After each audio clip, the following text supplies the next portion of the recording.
Vous savez quoi? La meilleure façon où peu s'en faut de faire fausse route en histoire, c'est de croire que notre époque a tout inventé.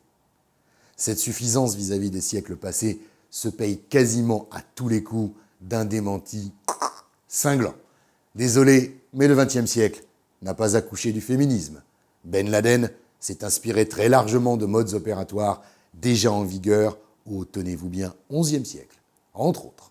Bref, un peu d'humilité, un minimum de curiosité historique ont largement de quoi éviter le ridicule de la modernité triomphante, le cache-misère bien souvent des incultes, même bardés de diplômes.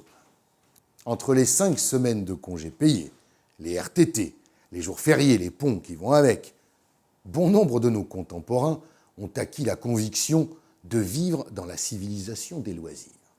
Entre parenthèses, la doctrine Salvador, Henri, triomphe. Le travail, c'est la santé, rien faire, c'est la conserver. À croire que le seul sens, la finalité ultime du progrès serait le temps libre. On imagine donc en ces temps réputés ténébreux des sujets perclus de labeur, trimant nuit et jour, suant sang et eau tout au long de l'année. Pauvres bougres, penseront tout apitoyer les nouvelles dames patronesses du politiquement correct. Ils vivaient pour travailler, alors que nous, femmes et hommes du XXIe siècle, nous travaillons pour vivre.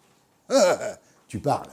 Un regard appuyé vers le Moyen-Âge montre qu'on y travaillait bien moins qu'aujourd'hui, avec un sens très développé de la fête, et ce, quelles que soient les classes sociales.